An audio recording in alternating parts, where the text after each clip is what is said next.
Hello and welcome back to Teach Talk with the Fine Arts. My name is Sarah and I'm your host.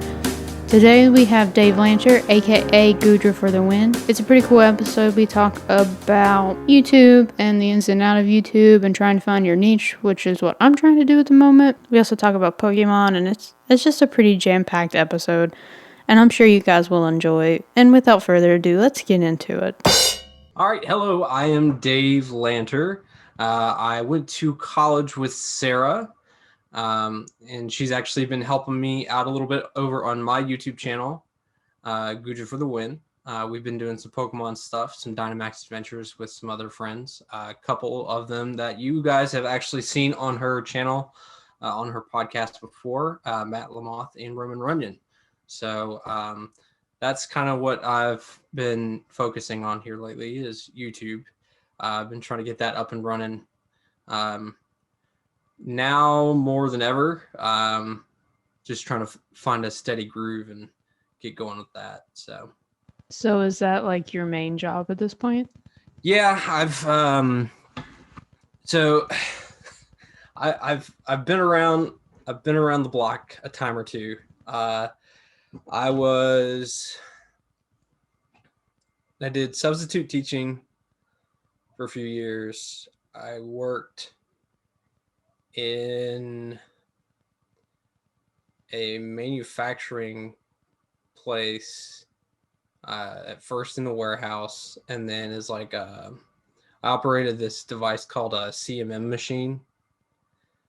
And then after that, substitute teaching was interspersed between these jobs.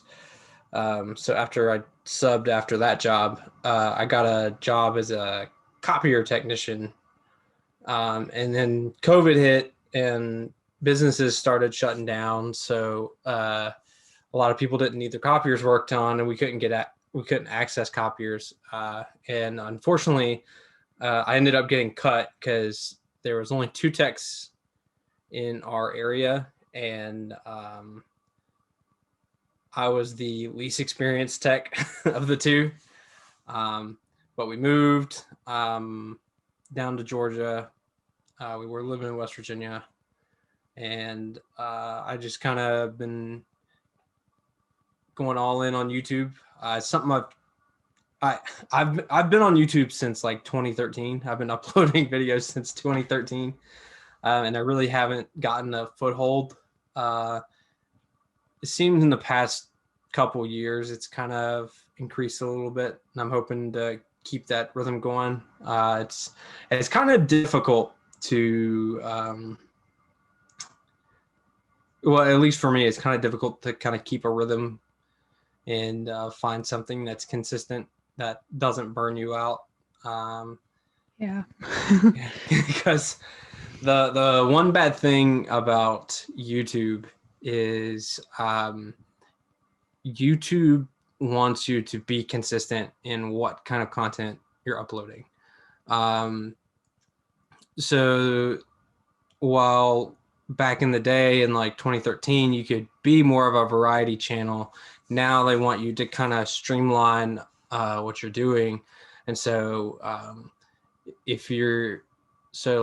let's say if I'm doing Pokemon every single day of the week, I'm going to be more successful than I am than what I'm doing right now, which is kind of, I do have some Pokemon videos interspersed, but I also have this, technically it is Pokemon, but it's not really Pokemon. It's a ROM hack of Pokemon Fire Red, where it uses Dragon Ball Z characters. So it's probably more Dragon Ball Z than it is Pokemon.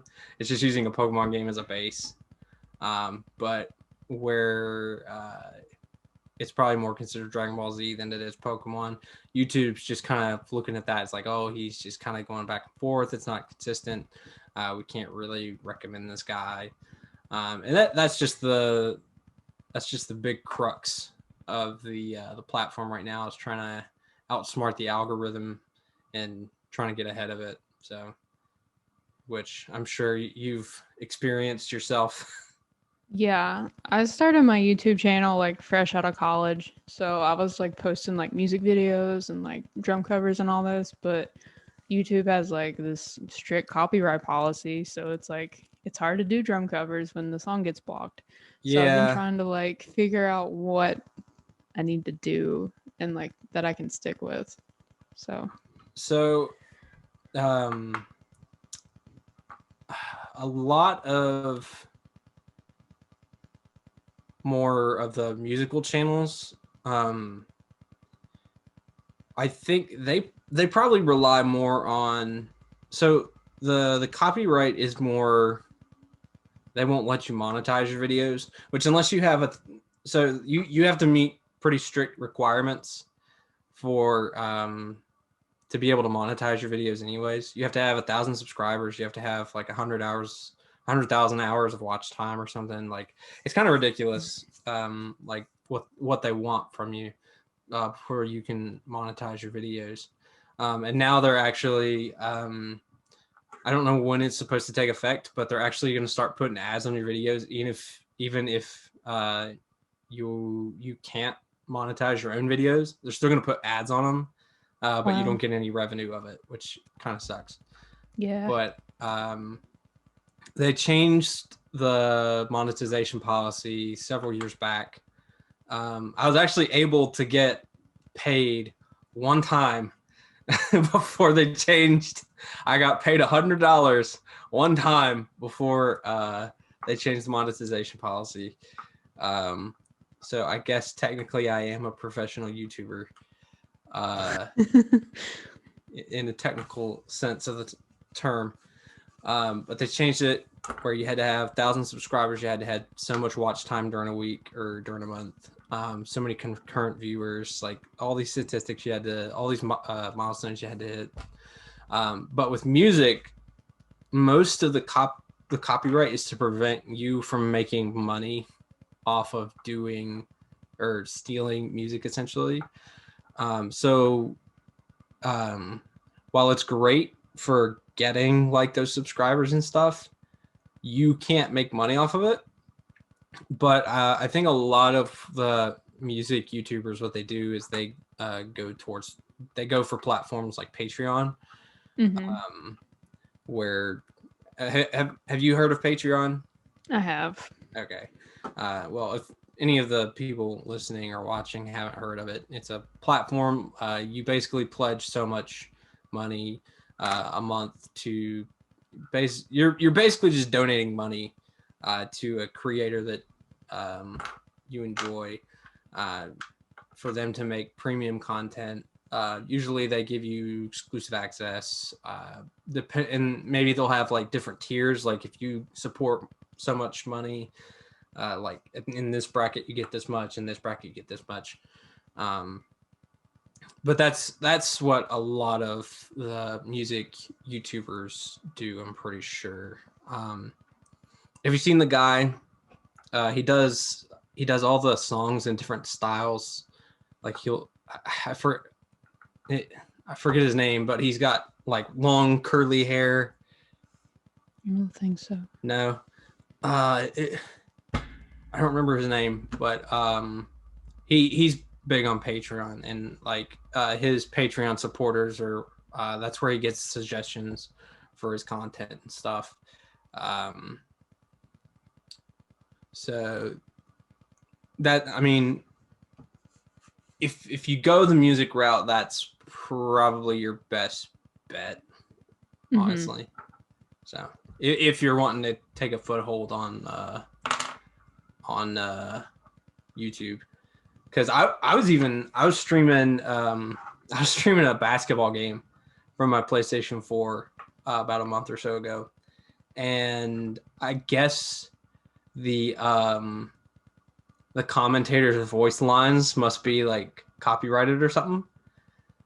Because while I was streaming, YouTube muted my stream. What? So like it muted the gameplay. You couldn't hear a single thing. So and I know Twitch does the same thing. Like if it detects music or anything, it'll mute your stream. So, which I get it. I mean, you don't want people stealing your music. Like if I you get it too. yeah. So, I but feel like there should be some sort of like fair use to where yeah, like that's maybe I won't get money, but I can still like use it and then you get the money, which I think some songs are like that. yeah. So YouTube actually has a library of songs you can download and use. Some of them you can just use straight out. I know the song that I use at the end of my video comes from that library or came from like an older version of the library.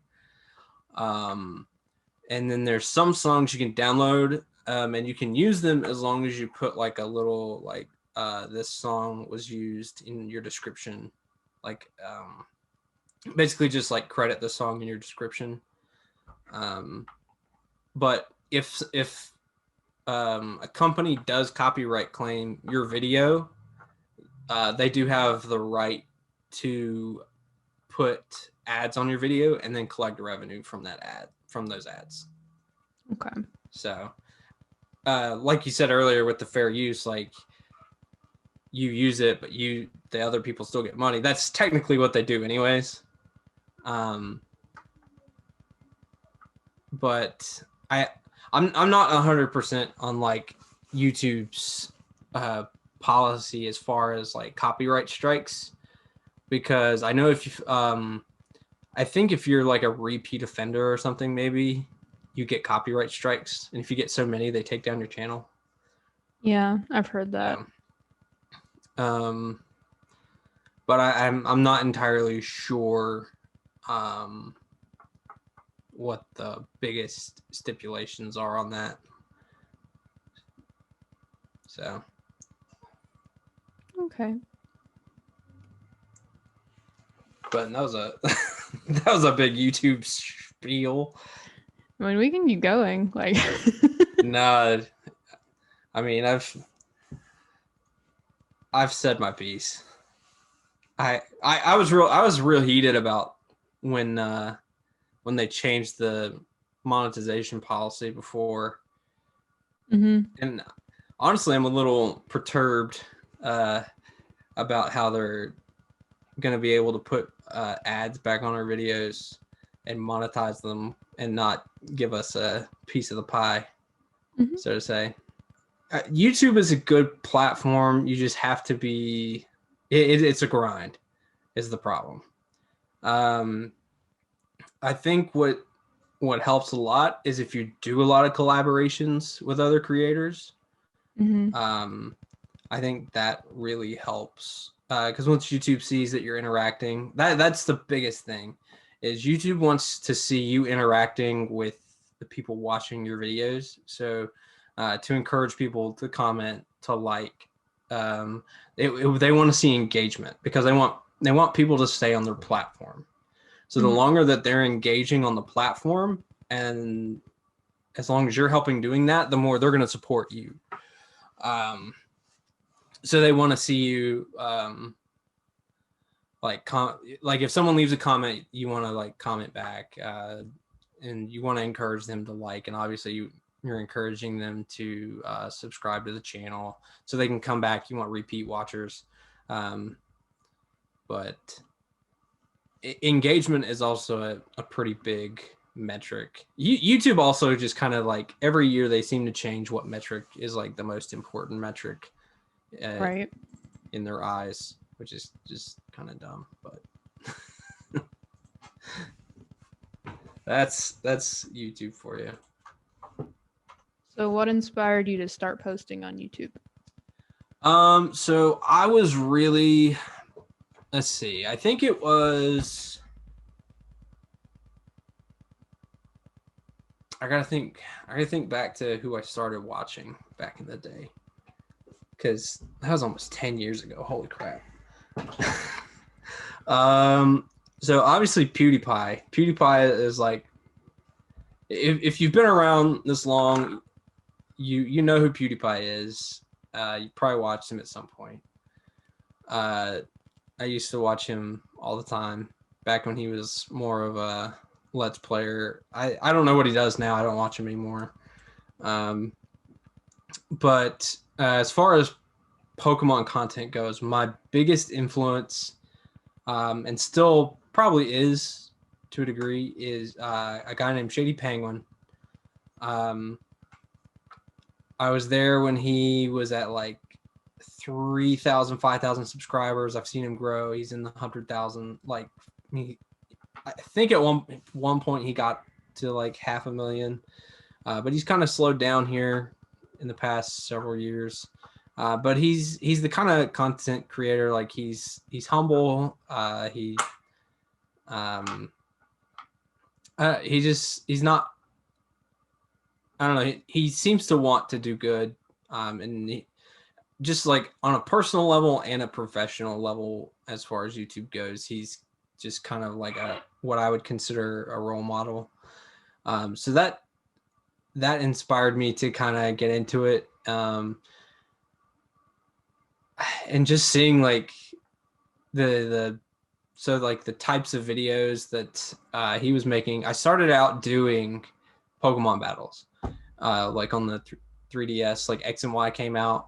I started doing that, and then I branched out, and I bought a booster box of Pokemon cards. It was flat X and Y Flash Fire. It was like the second or third set of the new like series, and that was the first video I ever had that got like over 1,000 views, because like one other thing that's important with YouTube is timing.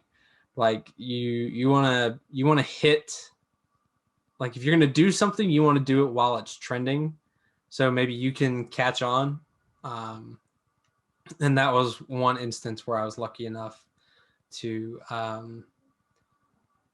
kind of gain some viewership. So that was probably one of my first not really achievements, but I mean, I guess it was. I mean, it's the first time I had 1,000 views on a video, so that was kind of a big deal. But most of my channel has been kind of mimicked after just creators I watch, the kind of content I create, how I create it, how I act on camera. Just it's all kind of influenced by what you consume, you know. And I'm just trying to find where I fit in all of that in the big old space of the internet. So cool. So what equipment do you currently use, and how has it changed throughout the years? All right. So as a webcam, I've had this webcam for several years. It's a Logitech. It's like a HD 720p HD webcam. I've got the blue Snowball microphone I got for Christmas a couple years ago. Is what I use. And then I have a pre-built, it's a gaming PC, but I added in like an extra stick of RAM, and a video capture device to kind of help me capture footage for video games. When I first started out, I just used my phone, and I had a laptop, right? Because that was a lot of advice that was given because like everyone, when all these YouTubers, they have like FAQs, ask me anything, whatever you want to call them. Everyone always asks like, how would you start out? How would you recommend starting out your YouTube journey or YouTube career? And they're like, just use whatever you have to start making videos.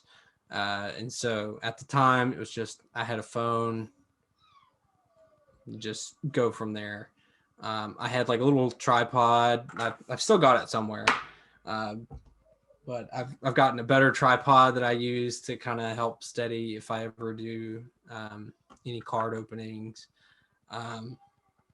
for software, I use OBS Studio to record.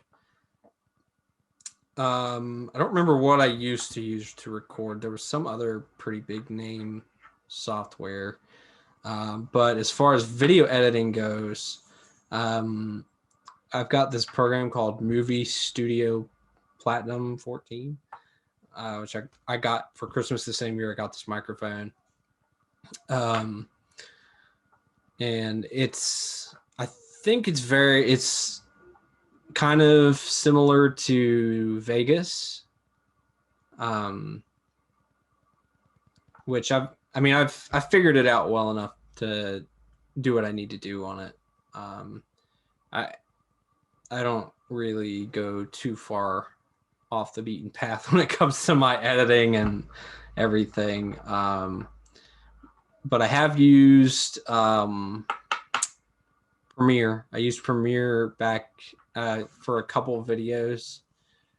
My problem with Premiere though was mostly with my equipment at the time, because I was using a laptop, and I tried to render a video and it literally took like 2 days. Yeah. Yeah. So Premiere was just not very efficient. I mean, it did the job like beautifully, but it was too time consuming, too resource consuming on the computer. It was very hard on the equipment. But what else can you do? So I moved on. I moved on from there. Because I was doing I think I was doing like a let's play of like a ROM hack of some Pokemon game, and I think I just kind of gave up on it because I didn't want to have to use Premiere and like wait for it to render for 2 or 3 days to upload the video. Right. But I do have the Elgato HD60 capture card installed into my PC. So if you go onto my channel and you see like the Resident Evil games, Pokemon, Sword and Shield, Let's Go Eevee, those are all recorded straight through the Elgato.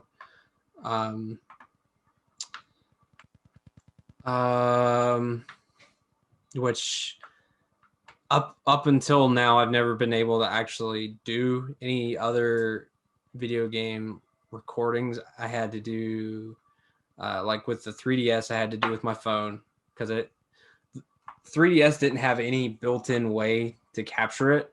And you could go online somewhere. There's a guy who would like modify a 3DS so you could capture it. But I never had the money, and he stopped doing it, I think, like a long time ago. And then anything else would have been captured straight from the PC through OBS. And until I had the capture card and until I had a better computer, I couldn't really do much, because when both those things are running, it's kind of resource intensive, requires a lot of RAM, processing power, a lot of bells and whistles, if you will. So Yeah. I had a MacBook Air before I bought this MacBook Pro, and it was from like 2015, and it runs everything fine except like video editing. Mm-hmm. And I tried to use Premiere on it, and it was rough. It was so rough. How long did it take?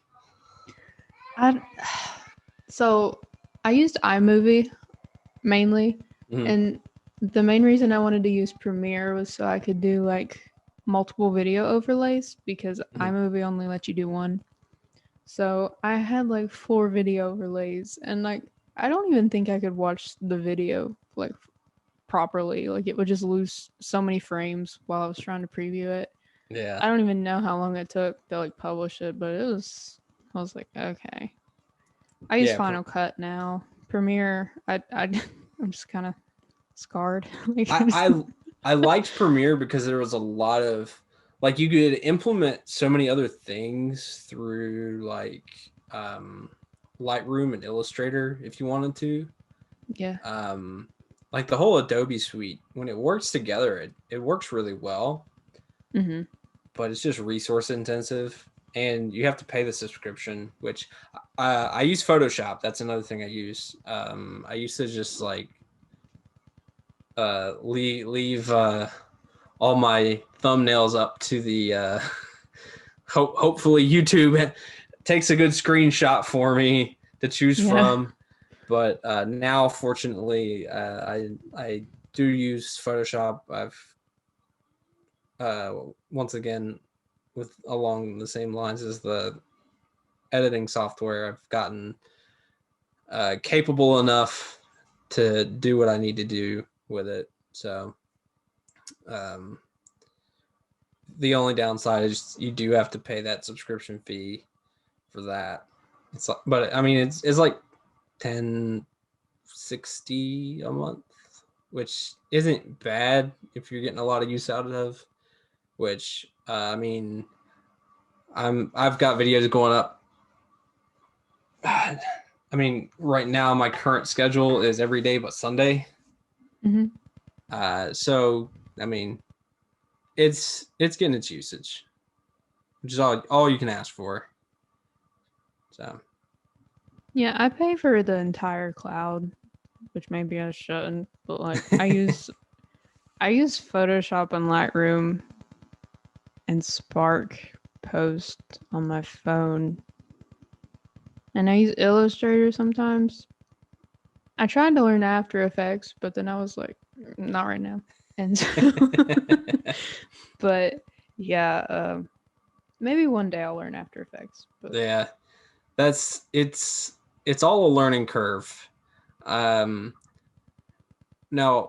one thing I've noticed about like I think it was when I got back into using Photoshop, they actually had a few tutorials, and if you highlight certain tools, it actually kind of gives you an overview of what it does, which I think is really good for anyone who's trying to like learn Photoshop. And like it'll actually give like a little GIF example of like how the tool is used. So I think they've done a pretty good job with that for sure. But Photoshop and Premiere's the extent of my Adobe knowledge, and PDF viewer. yeah, that's the OG one. Yeah. I found like this ring light tripod phone thingy for like $5, like Family Dollar, and like it's cool, but it's like five. It was $5. So. Yeah. You get what you pay for. Yeah. I've always wanted one of those soft boxes. They're like this big, but it's just pure white light that shines down on you. But they're not that expensive. My only issue is where would I put it? Yeah. Like my dream is to have my own office space, because right now we are in the bedroom. I would want my own office space, and right now my desk is right up against the wall. I want my desk to kind of like corner me in with the wall, so that way I can have like those things that come up on the other side of the desk can like shine down and just make the lighting a lot better. That's kind of my dream setup, and just have like one of those. It's more of like a table desk, not so much like a desk where like you have like the I have like one of these OG classic desks with the drawers, and it's got like the space for your legs and the keyboard tray. Yeah. It's Megan's old desk. I call it my desk now because I've kind of taken it over, but it is technically still hers. But Gotcha. But that's what I would always hope for. But until that YouTube money starts rolling in, that ain't happening anytime soon. So I think it'd be so cool to like do this full time because like I do like it. It's just I don't know what my niche is, if you will. yeah, it you just do your thing, because like there's like, as far as watching stuff on YouTube goes, there's something out there for everyone, and no matter what you make, it's something someone is going to enjoy. I think that's just something you kind of gotta keep in the back of your mind. It's like, hey, maybe not everyone will enjoy this, but hopefully somebody will. You know, somebody definitely will, somewhere down the line. You know, maybe it's 20 years from now and YouTube's taken over everyone's brains and whatever, but somebody somewhere will enjoy something you have made. I know. So while my last year of substitute teaching, I made. Did Jacob ever show you the video I made about the trumpet, like hitting a high C on a trumpet? I don't think so. Oh gosh, I'm surprised he didn't. So it was just like a meme video, like just to be dumb and stupid. And so like I showed it to one kid in one of my classes because I was a long term for sixth grade. And I showed it to one kid, and ever since then, like a lot of those, like throughout the rest of the year, a lot of those kids would reference back to it. And like the fact that I had a YouTube channel was so cool to them. So like it's just, it's stuff like that. It's like no matter what, someone's gonna think it's cool that you make videos on YouTube or do a podcast. I mean, I don't do a podcast. I wouldn't know where to start. Pretty easy. I feel like everybody has a podcast these days. Yeah. Well, how did you start on YouTube? What was your foyer? How did you get your start? Has anyone ever asked you any questions on these things? No, they haven't. Well, let me ask you, how did you get your start on YouTube there, Sarah? Well, so it was June after I graduated college, and I promised my percussion instructor that I'd have a video up by June 1st, because we had decided that was probably like the next best step, because I was taking a year off from school. Now it's the third year, but it's okay. Anyway, so like just kind of keep my chops up and stuff. So I started doing like performance videos, like drum covers. I have like a marimba practice video from like 4 years of like clips I compiled. And then I ended up getting hurt in a car wreck, like my arm and like knee. And so I couldn't really play for a while. So I kind of stopped. And then I finally started coming back and playing more, but then like I started getting the copyright claims and I was just like, urgh. So so I just kind of been branching out and trying different things since then. So. Okay. One thing I would be curious to know is like, I wonder if there's, I'm sure the answers out there on Google is like, how do all these other like music cover channels make their content without getting copyright claim, or do they get copyright claims and they just kind of eat it, so to say? You know, because I mean, like I said earlier, if you're not monetizing it, it doesn't really matter. You know, yeah. you're not making any money off of it. Because I've struggled with this myself. Like I want to get back into doing music. Like after I graduated, I just kind of like I've not stopped. Like I still do stuff here and there, but like I've definitely not played anywhere near where I'd like to. But I have so many ideas of like things I want to play. Like I think it'd be cool to like take metal songs and like play the guitar solos on trumpet. Like Yeah. how many people do that, you know? Yeah. But like I don't play this. I don't play my trumpet enough to do that stuff. You know, these things are crazy.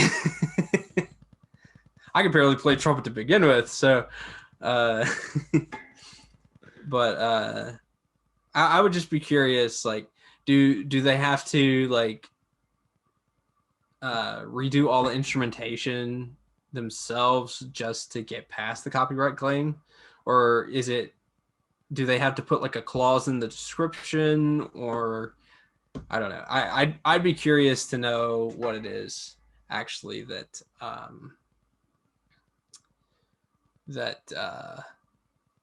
gets them out of hot water, out of the hot seat, so to say.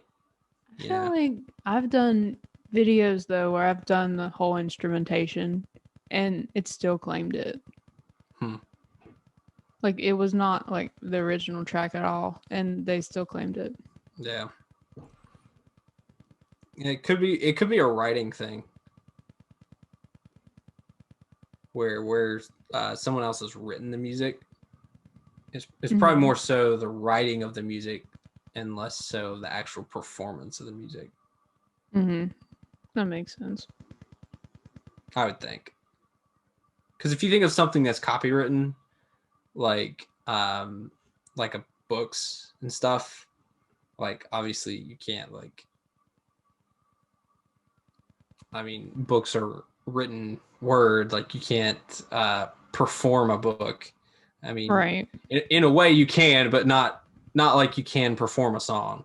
You know, it's a different medium, but it's still copyright. It's copy. Is it copyrighted or copywritten? I feel like I should know that, but I don't. I feel like both. I feel like both are correct. I think so. Yeah. It doesn't matter. But either way, like I think it's more like because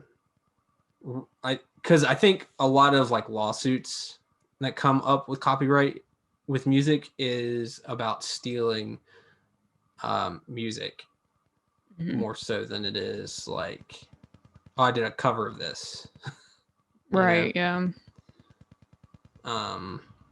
Because bands will do covers all the time, like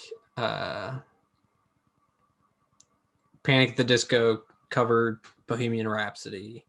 All American Rejects covered Jack's Lament from freaking Nightmare Before Christmas. Disturbed and Sound of Silence.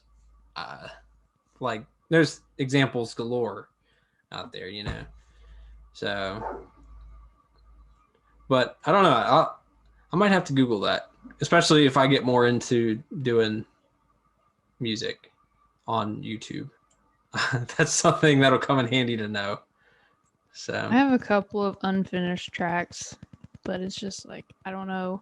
See, there used to be a thing on YouTube where you could go in and find the song you were wanting to perform and see the policy on it. They could be like, you know, you can use it, but they'll claim it, or it's free to use, or it'll be blocked in 246 countries, or. Oh, that's cool. And you could be able to see it, but I can't find it now. So like, I don't like that was a very useful tool, and now it's just gone. Yeah, that's a neat tool. Did they change that when they went to the new creator studio? I don't think so. No? It was pretty recent, I think. Oh, okay. Like, why would they take that away? That sounds super useful. Yeah. It was. I don't know. Actually, in one of my most recent videos, I did a. So I've been doing that Let's Play of that Dragon Ball that Dragon Ball Z ROM hack, and there was a video where I was just grinding, and I didn't feel like rambling for 30 minutes, and I didn't feel like people would want to sit there to watch me grind and ramble for 30 minutes. So I just sped up the video and put on some trumpet concertos, and like one of them got claimed. Like Yeah. I don't know. I was hoping to find something that was like public domain. But even that's kind of like fishy, because I think certain I think actually certain like orchestras and like performers can copyright their particular performance of a piece, Oh, even though really? the song is public domain. So I think it goes. I think it goes any. I don't know. It's just the law is weird. Yeah. Yeah. All right. So what got you into doing podcasts? So I didn't think it would like go this long. Like I didn't think I'd be doing it this long. But it started out as I realized that everybody had to go virtual because of COVID. Mm-hmm. And my last year of college, I was virtual with percussion lessons. And I remember my experience, so I thought it'd be cool to like have other people share their experiences with learning and everything. So that's kind of what started it. I'm really considering like rebranding though, Mm-hmm. and instead of doing fine arts education, just doing like fine arts. So we could talk about like anything fine arts related. Doesn't have to be the education side. Yeah. But I'm still thinking of like a name and all that. Yeah. Have to make a new logo and Yeah, that's all the intricacies that go into all that.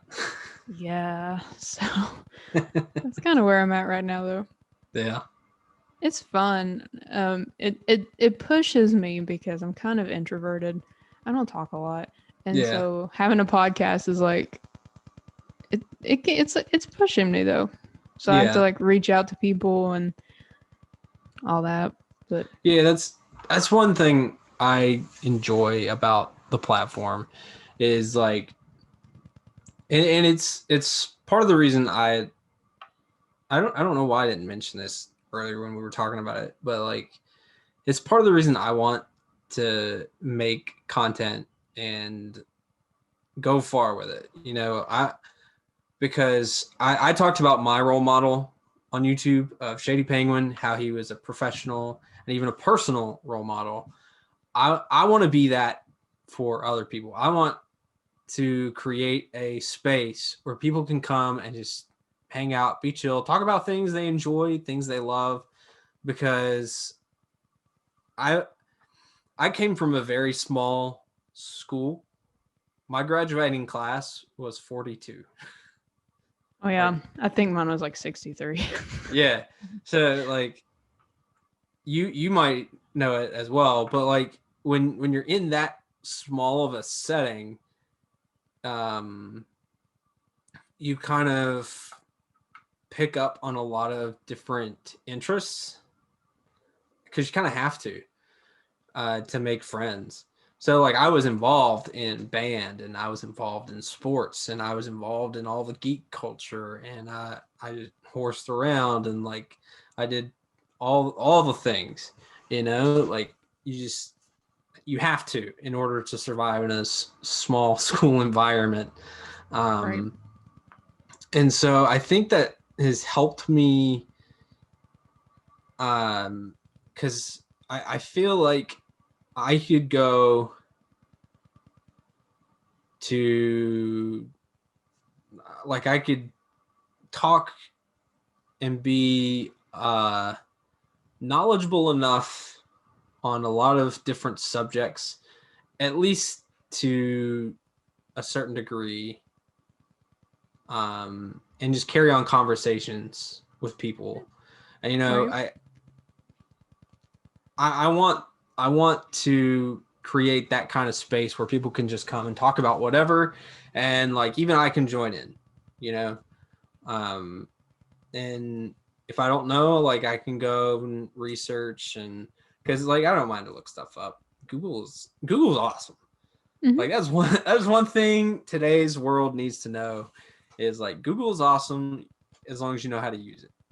Right. And that was one thing when I taught those sixth graders is they just did not know how to use Google. It's like, man, the world is at your fingertips and you just fumble it. But my big goal is to create content that I am okay with my children watching. Mm-hmm. You know, that's what I want to make. I want to make content my kids can watch. And I know I mentioned earlier, like I have Resident Evil playthroughs on my channel, but like before those videos start, like I put a warning, like, hey, this game's rated M. Yeah. Get out if you want. Like if you're not okay with this, or if you're a parent and you're actually monitoring your kids, what your kids consuming, which you should be to some degree. If you're not comfortable with your child watching something like this, just thanks for coming. Come watch something else. I've got more family friendly stuff they can watch. Right. You know, and like even when you've recorded with me, like I always make sure before we start because like sometimes the guys aren't always the how should I put it? They're most eloquent in what they say. Yeah. So I have to remind them like, hey, keep it clean. Just because like I want everybody to be able to come here. You know, I don't want it to be a toxic environment.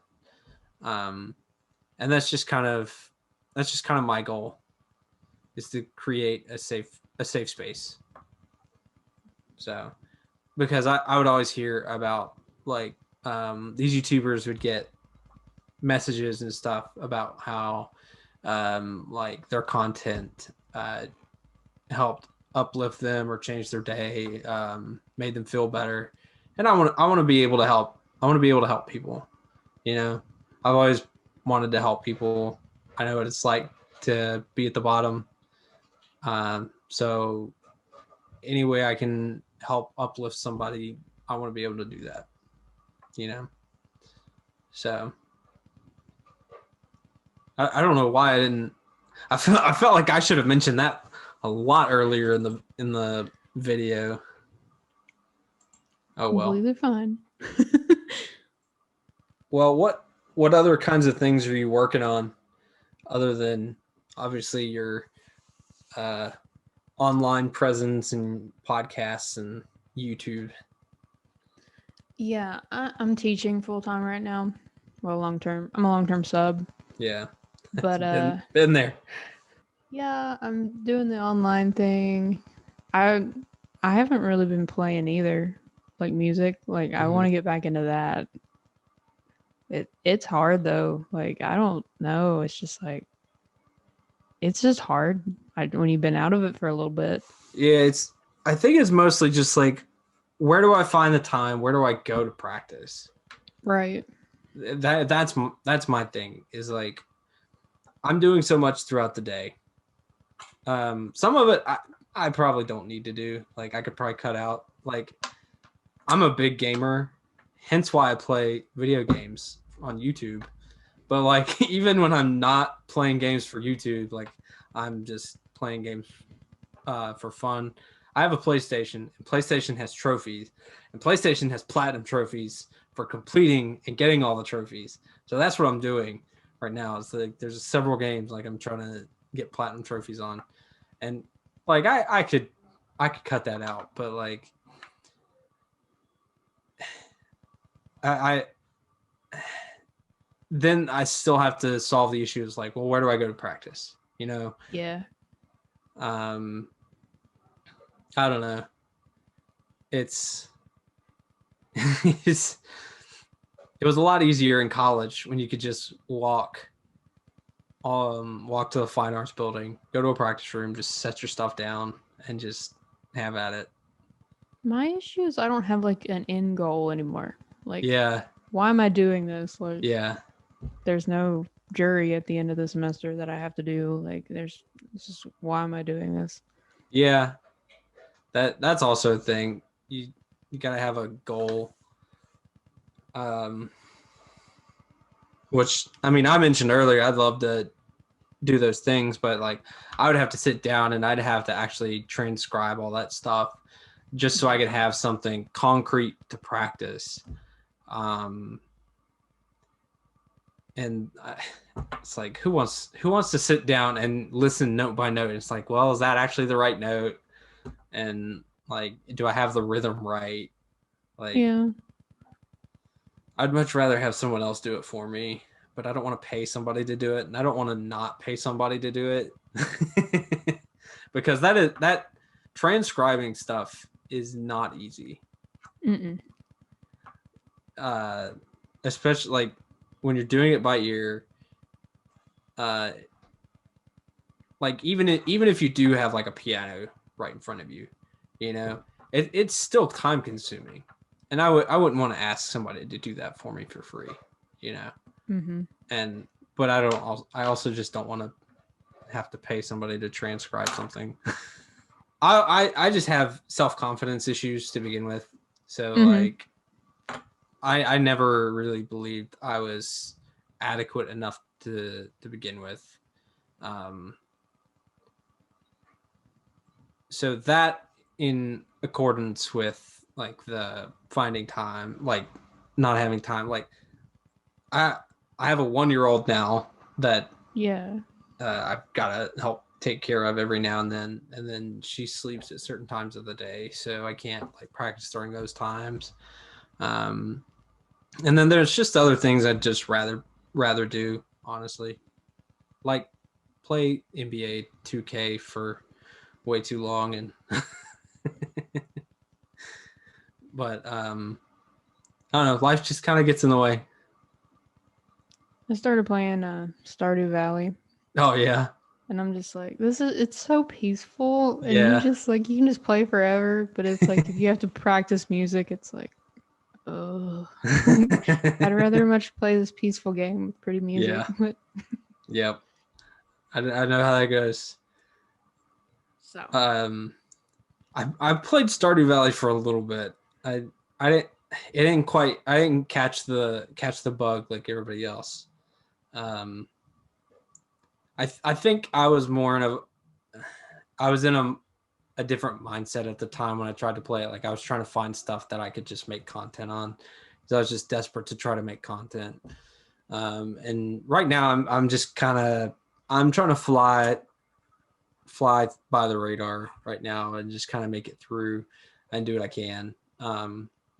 Like I'm trying to like kick myself in the butt to like work harder on making Pokemon so I can like getting competitive Pokemon ready to do like ranked Pokemon stuff again, like I was doing. Because I was actually I think I went from like the upper 200s in subscribers to like I'm at like 414 subscribers within like the year or so that I was doing those Pokemon videos. So it was definitely gaining traction. And then they released the first expansion and like the meta changed and like I was just far behind, and I tried to keep up, and then the next expansion came out and it's like, well. yeah. So I just kind of fell by the wayside. But now I'm trying to get back into it. I actually hatched a shiny Dewpider the other day that I'd love to use. I'm working on Torchic right now, actually.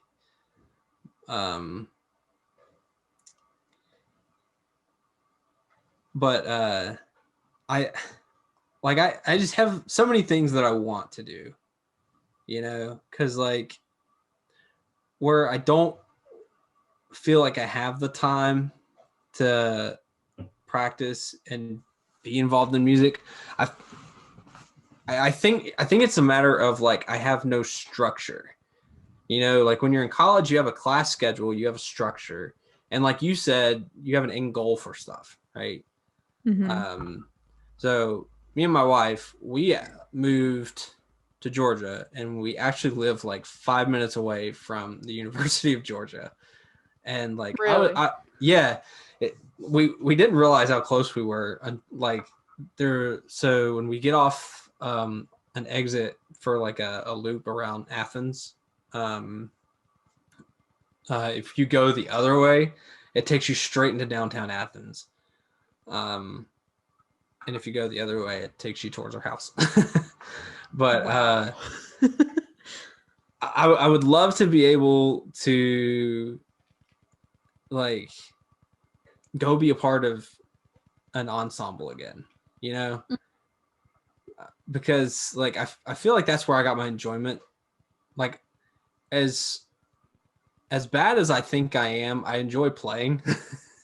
Right. Like Yeah. it's fun to play. And like that's why I've done it for so long. That's why I have expensive instruments that I haven't sold. Like I could go sell them right now and have a couple grand. You know, I could go sell my horns if I wanted to. But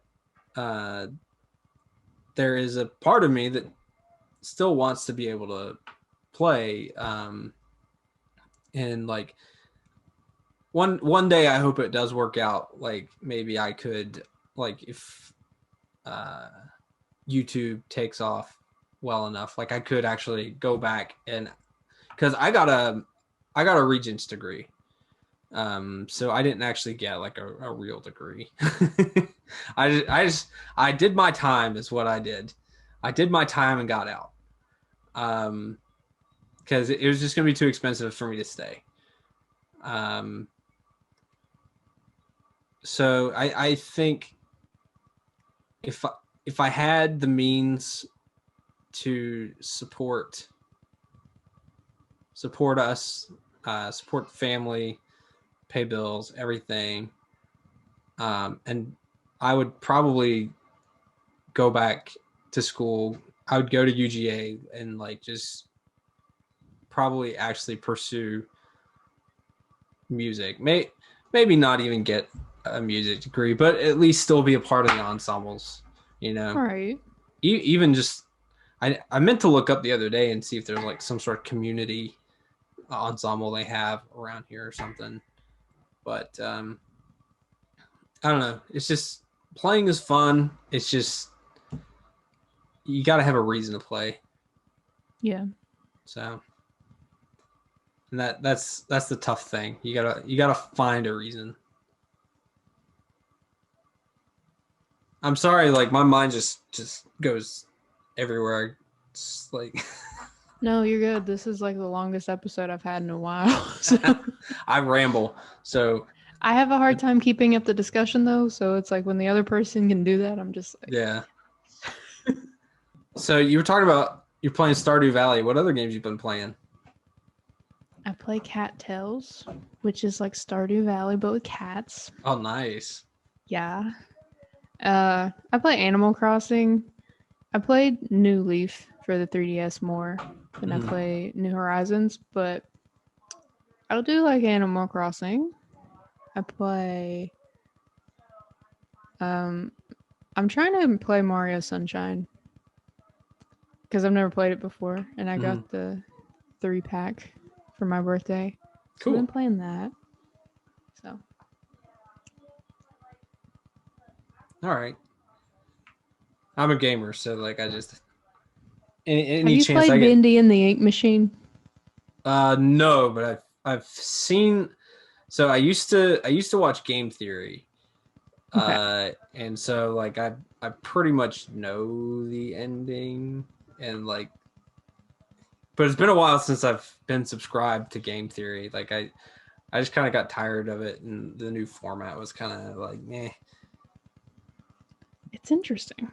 I don't Yeah, play a it's lot of like spooky games. So like when I was playing that one, I was like on edge the entire time. yeah, But it was pretty good. that's good. Um, One. So during my new obsession with getting platinum trophies, I went through going through the Telltale's Walking Dead series. Okay. Which I wouldn't consider spooky, but it's more of a story-driven experience. It's not like Bendy in the Ink Machine. I think Bendy's got a little bit of combat elements to it, doesn't it? Yeah. Yeah. Walking Dead's like a point and click adventure pretty much. But like I played through all 4 seasons of that, got all the trophies, and it was a hoot. So have you ever gotten into The Walking Dead at all? Not really, no. No. Okay. I was gonna say, if you're interested in it at all or any zombies, I would definitely recommend at least playing the first season. The first season is a masterpiece. Okay.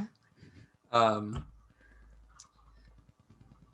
looking at my desktop right now. I see Sims 4. I got an icon for Sims 4. I haven't played The Sims in forever. Growing up, The Sims was like the bomb. Yeah. Oh yeah. We had Busting Out for the GameCube, I think. Mm-hmm. And it was so fun. Like back then, you could actually play The Sims together. Like you could actually do like split screen Sims, which was neat. So the way it worked is like if you had a second controller and a second memory card, you can plug them both into like the GameCube. I guess it worked on like the PlayStation as well. We only had it on the GameCube, so I don't know. But if you plugged them both in, you could actually join in with the save character from the other memory card, and you could play together. And I don't know, it was just fun. I think my brother never had a GameCube, but they seem so cool. Like, yeah, that's so cool. Yeah, like there were some great games for the GameCube. I think my brother actually just recently went back and played through Bustin' Out and like beat it like 100%. Really? Yeah, my brother. So I love video games, but my brother is on another level. Okay. Like this kid is, you hand him a video game, he will master it in a day. I guarantee you, he will master it in a day. And so like I usually get him to help me with things. There's a game. Did you ever have a PlayStation 2? Mm-hmm. Have you ever heard of a game called Amplitude? Maybe. Okay, so what was the Frequency? Do you remember a game called Frequency? I don't think so. Okay, so it's actually the Frequency was the first game, and Amplitude was the sequel. They were made by Harmonix, which was the game company who created Rock Band and the Just Dance series. So it was a rhythm game, and boy, this kid just insane at it. So you use like the shoulder buttons, right? You have like a little spaceship that has like 3 little blasters, and you like travel on tracks of like the song. So like one track is like drums 1, drums 2, synthesizer, guitar, vocals, and like based on the rhythm, like you'd have to use the face buttons to blast the notes. And once you blast like a 2-bar phrase or 4-bar phrase, the track will play on its own for several measures before you have to come back to it. And it's you're trying to basically combo the whole way through the song. So they remastered it, or had like a new Amplitude come out several years ago, and like I had to get him to finish platinuming it for me because I couldn't do it. Really? Like I was so close. Like there was just one or two songs I just couldn't get. I either couldn't do them or I couldn't get them to like a certain score or a certain star level that I needed to get them to in order to get the trophies I needed. So I just asked if he would do them for me, and he did. The same went for Crash Bandicoot. Like I couldn't do the time trials. Honestly, I didn't want to do the time trials, but I just asked if he would do them for me. I think I did the majority of them. There were just a few where like, will you just do this for me? And he was like, fine. But man, that kid can game. I'll tell you what.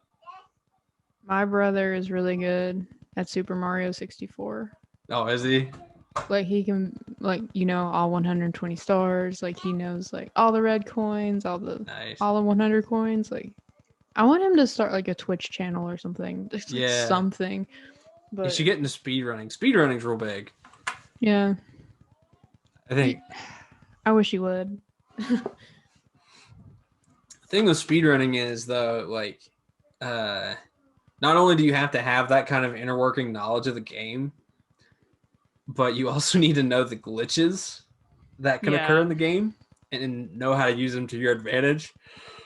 So like, and there's different goals for speedrunning. Like you can even create your own goals if you want. There's a guy, I watched several of his videos. I considered subscribing to him, but I never did. His name was Small Ant. He's actually, I think he holds some Mario Odyssey records, speedrunning records, or did, or something. And he's done all kinds of things. Like he did a video. How long does it take to beat Pokemon? I think it was Pokemon's Gold or Silver with only shiny Pokemon. Oh gosh. So he couldn't start the game until his starter was shiny.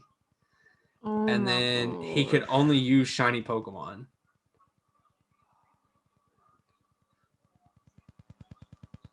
So it took him a while. He streamed it, and he just cut it down for highlights for YouTube. But it was insane. And I think he did a video of like beating Pokemon Platinum without taking damage. Really? I haven't watched it, but like I've seen it in my recommended, and I've seen in like reactions to it in my recommended. Which I don't know how that happens, but right. Other than pure luck. I watched a video last night and someone like speedrun Nintendogs. How do you speedrun Nintendogs? What's the end goal? I asked the same question. And apparently it's you get the dog, you name it, you teach it like the 3 basic commands. You have to just put it in the agility training place. You don't train it. You just take it in there and take it out. And then you enter it into the agility competition and have to get a perfect score without training the dog at all. Oh wow. And you have to do like the 3 competitions. And like I think the time was like 9, 12 something minutes. Sheesh. I was like, I felt bad for the dog. I know it's not real, but like it was just he was just pulling it along on the walk and nice. I was like, yeah, it came up in my recommendations and I'm not really sure why. But yeah. Man. It's crazy. It was crazy. There's a lot of stuff on YouTube. Oh yeah. Oh yeah. Absolutely. There's some weird things out there. Oh man. Meme compilations have popped up in mine, which I'm okay with. I like a good meme. But speedrunning games, it's just I don't think I could ever get into. Have you ever heard of Dark Souls? Mm-hmm. Have you ever seen a Dark Souls speedrun? No. Go watch a Dark Souls speedrun. Okay. That's something you need to do. I watched a video the other day. Someone one shot. So have you ever played Dark Souls, or have you just heard No. of it? I've not played it. Okay. Have you seen anybody play it? No. I've just heard of it. All right. So I watched somebody one shot the final boss of the game. So basically, what they did, they activated a bunch of buffs. They went into the fog gate. The boss attacked. Dude parried and did like the parry attack and just one shot him. Like I love seeing stuff like that because it's just so over the top. Like it's just like high risk, high reward kind of thing. Like just one shots the last boss of the game. But it's fun. It's fun to see stuff like that. There's this guy on YouTube. I think his name's like Swanky Box. I think. But he'll like mod Mario 64. And it's like, how would it be if every platform was covered in Goombas? Or like, what if you flooded the whole game? And I get those a lot in my recommendations, and I just like I watch them because I'm curious. But some of the stars aren't even attainable because of those things. Yeah. So, have you ever stumbled across Peanut Butter Gamer? I don't think so. Oh man, he's funny. I like him. Have you ever heard of Space Hamster? No. Him and Peanut Butter Gamer used to do this series called PB and Jeff. Because it was Peanut Butter Gamer and Space Hamster's real name is Jeff. Gotcha. So it's PB and Jeff, and me and my wife watched it all the time. We would just sit there as long as it was a game that she liked to watch, she thought was enjoyable to watch. We would, when a new episode came out, we're like, hey, a new episode's out, let's watch it. Right. But he doesn't Peanut Butter Gamer doesn't upload very consistently, so I think that's one thing that makes me sad about YouTube and the people I watch nowadays is a lot of them are starting to kind of get out of it. Like Shady Penguin is he stopped uploading to his main channel. He started a new channel called Shady Collects, and he's only doing like he's opening trading cards and stuff now. Like he's not even playing games on YouTube. He did have a Patreon. I don't know if he's still making content for Patreon or not. Because I know he had like exclusive playthroughs and stuff for that, but I don't know if he's still doing that anymore. And then I don't know, just seeing all the YouTubers I used to watch just kind of dissolve makes me sad. Yeah. Because there's one group that I watched all the time called Funhouse. And they lost like two of the main like members left, possibly three, because I don't know if I've seen the third guy in any of the videos recently, but I haven't really watched any of their videos recently anyways to know for sure or not. But I know for a fact that two of them left, and it's just kind of a bummer. Yeah. So, but I'm hoping one day I'll be able to be up there with them.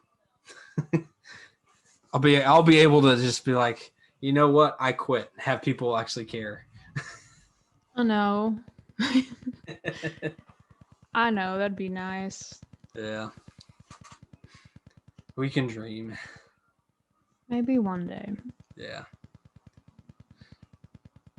I was so when we first moved down here, we were staying with my in-laws, and I was trying to do some streaming on Twitch, but I started eating up their internet data cap, so I had to stop. Yeah. I've been meaning to get back into that, like to do some shiny hunting, because I know people like them some shiny Pokemon. Because I was shiny hunting for Regirock. Last time I tried it. But I just haven't gotten back into it. So I don't have the patience for shiny breed. I was trying to shiny breed. I think it may have been Torchic, actually. I play Pokemon. I didn't say that earlier when I was naming off the games I play, but I play Pokemon too. But I think it was Torchic, and I was just like, I think I got like 10 eggs in, and I was like, I can't do this. Like, well, you gotta have a system. Do you know the optimum system? So the Masuda method is named after Junichi Masuda, which is the music composer for Pokemon, I believe. Which I don't know how they use his name for Pokemon breeding. But what it is if you use two Pokemon that are from different regions than each other, so you can have a Japanese whatever and a French whatever, and it'll still work. You can have an American whatever and a Spanish whatever. As long as they're from two different regions, it works. It'll increase your chances of hatching a shiny. Okay. And obviously, if the Pokemon are from different original trainers, they're going to create eggs faster. But hatching eggs faster, if you have a Pokemon with, there's two abilities that do it. One is Flame Body. I don't remember the other one right off the bat. It might be Magma Armor or something like that. But Flame Body for sure. If you have a Pokemon with Flame Body, it cuts the egg steps in like half or more, so you don't have to walk as many steps. So like Talonflame gets it, Magcargo, Colossal. There's probably more. I have a Colossal that I use, and so I would use specifically to Sword and Shield. I would initially use the breeder that's in the wild area, and I would just stick a smoke ball on Colossal, because like everyone once you hit end game, all the Pokemon in the wild area are level 60. So I just stuck a smoke ball on Colossal, so that way if I ran into any Pokemon, I could just run away from them, because Colossal's stupid slow to begin with. And you just like make a lap to the tree and a lap back, like go to the tree and back, and an egg should be ready. And then you just fill up your party, fill up your boxes. Like I have a system. Maybe one day I'll stream like some egg breeding, and you can see how efficient my system is. Okay. I think I got it down. I don't mean to brag, but I got it down. I did know the Masuda method. Okay. And I think I had a foreign ditto. So Okay. I think I was using that. Yeah. And I have the shiny stone. I didn't know about the ability one though. Yeah, that's probably why you were so frustrated with it 10 eggs in. I used the one on Route 5. Yeah, so I was just running back and forth on the bridge. That's the one I've been using here lately. But I mean, get you a Colossal or a Talonflame or something with Flame Body. Okay. So I'll let you know how it goes. Yeah. I think they're on YouTube. You can actually go back and watch them, but you can actually see me get see and hear me get real salty about not getting shiny Pokemon, trying to shiny breed for a Marini. I ended up doing it off camera because it was taking me so freaking long. It took me like 3 weeks to finally hatch the shiny Marini. And I guarantee you it was over 1,000 eggs. Oh my god. Guarantee you. And without the shiny charm, it should only take you, I think the odds are like 1 in like 1,200 something without the shiny charm. But I had max odds. I was doing like, so like it's 1 in 1,200 with Masuda method without the shiny charm. I think with the shiny charm, it cuts that in half even more. So it's like 1 in 600. So theoretically, within like 600 eggs, you should have a shiny, you know. But I guarantee you, I had over 1,000 eggs into that Marini before I got one, and I was so mad about it. But boy, did it feel good when I saw that red Marini come out of there. Yeah, the other night when we were playing, like the shiny Torkoal popped up. Like it didn't even let me catch like the big one, whichever one we were. It didn't let me catch it, but I had the shiny Torkoal, and I was just like, "All right." Yeah. Hey, Torkoal's good. Yeah. He was real useful. At least in earlier series of ranked. Because he was slow, so he worked really good in Trick Room. Mm-hmm. So what people would do is they would bring him in, they'd set up Trick Room, and then as long as he didn't take much damage, you can use Eruption. And it's going to do a butt ton of damage because he's at full health. They usually have Charcoal on him, so it boosts his fire moves. And then obviously his Drought will boost fire type moves as well. So he's doing tons of damage to both Pokemon. So, but if you ever decide to get into competitive Pokemon, let me know. I'll teach you a thing or two. I've thought about it, but just haven't done it yet. Yeah. It's a process, but they've made Sword and Shield has made it so much more accessible to do anything competitive now because the judge feature pretty easy to unlock and it's very easy to use. It's integrated right into the PC now. Vitamins are easy to buy. And if you have the Isle of Armor and you give Honey enough of your cash, she installs a vending machine that sells the vitamins, and you can buy them in bulk for a cheaper price. Okay. And it'll actually let you use multiple. So like, if you go into EV training, so each stat is allowed a maximum of 252 EVs. I think in total it's 508 EVs per Pokemon of total EVs, and a stat can have a maximum of 252, and you get 1 stat point for every 4 EVs.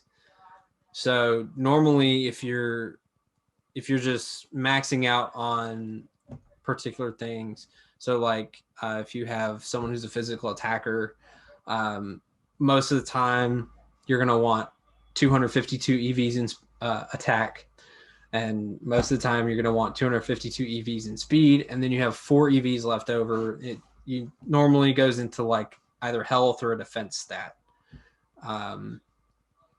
But they've made that easier because you can just use 26 vitamins on a Pokemon and completely max out that stat. A vitamin gives you 10 EVs in whatever stat it gives EVs for.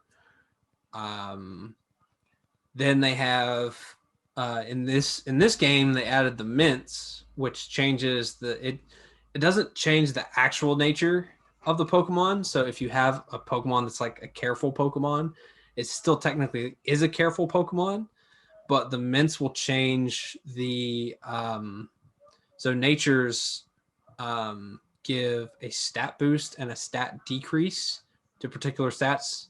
So like adamant is like you can increase in attack and a decrease in special attack.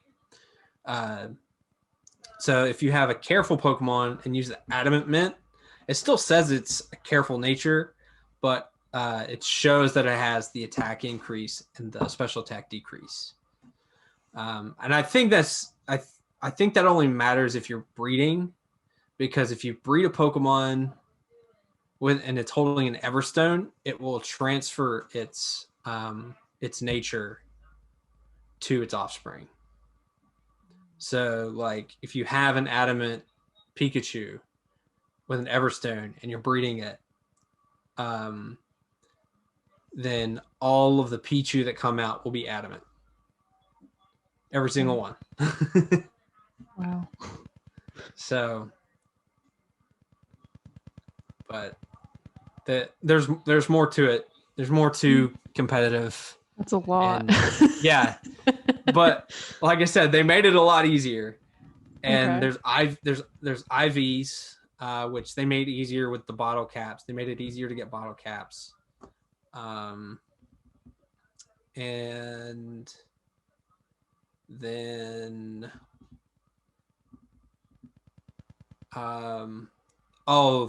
the move tutors or the move relearners doesn't actually cost anything anymore, which is super good. And egg moves are easier to obtain.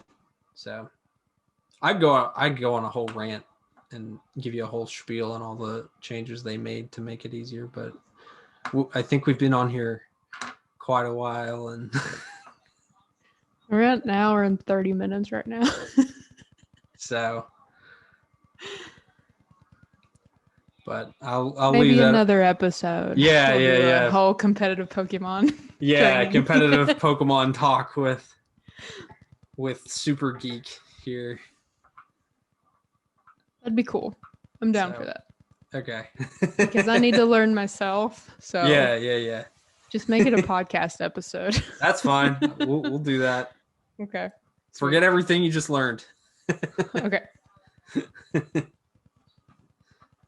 I probably won't remember it anyway right now. I think I did make like a rudimentary video of like explaining EVs and IVs on my channel, but okay. I don't know. I don't remember. Gotcha. It's on there somewhere probably. Gotcha. One video I did make that I think is severely underrated is my 5 best bird Pokemon that you can eat for Thanksgiving. I did it for like Thanksgiving like last year or the year before, and I'm severely upset that it did not blow up. I feel like it should have. Go check it out, people. Go check it out. So I'll link it below. Go and find it. Channel. Go watch it. It's probably trash. I don't know. I enjoyed it. I thought it was funny. Yeah. I put a lot of heart and soul into it. Oh well. Oh man. Well, we can wrap this up if you want. I've probably been rambling for way too much. So for the I need to go finish making dinner too. So. Yeah, for the sake of very many people, I think I will call it a day. Well, tell them where they can find you. You can find me on YouTube at you can type youtube.com/GoodraFTW and it'll take you there. I don't have one of those weird like you ambersands exclamation point things. They actually gave me an actual URL, or you can just search me up in the search bar, GoodraFTW. It stands for Goodra for the win. I have a Twitch channel. It's the same, except it's Goodra_FTW. I have a Twitter, which is some form or fashion of Goodra for the win. Same with Instagram. I have a Facebook page. Find me on. I don't have a TikTok, Snapchat.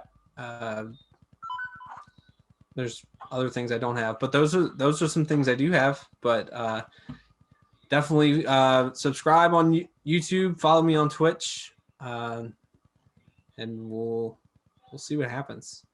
Sarah's been doing some Dynamax adventures with me, so you can go catch us over there, getting some. Hopefully getting some shiny Pokemon. Some of us do, not me. Torkoal. I got a Torkoal. So, but thank you for having me, Sarah. I appreciate you giving me an opportunity to talk a lot. Sure. Thanks for being on. No problem. But I guess we'll see you back in the Dynamax layers. Yes. And our episode of the competitive Pokemon training. Yes. We'll definitely have to do competitive Pokemon 101. Yes. Okay. I'm down to clown. Cool. All right. And that is all for today's episode. Thank you, Dave, for being on. Thank you all for listening. If you like this, make sure to give it a thumbs up and subscribe to whatever platform you're on. Like Dave said, it helps me out a lot. And be sure to go over to Dave's channel and check it out. That is at Goodra for the win. I'll also link all of the things he mentioned below so you can go follow him. I'm playing Pokemon on his channel, so go ahead and check that out if you want to see me dominate with a Torkoal and get a shiny. Spoiler alert. But anyway, that's all for today's episode. Again, thank you for listening. Like and subscribe on whatever platform you're listening on. This has been another episode of Teach Talk with the Fine Arts.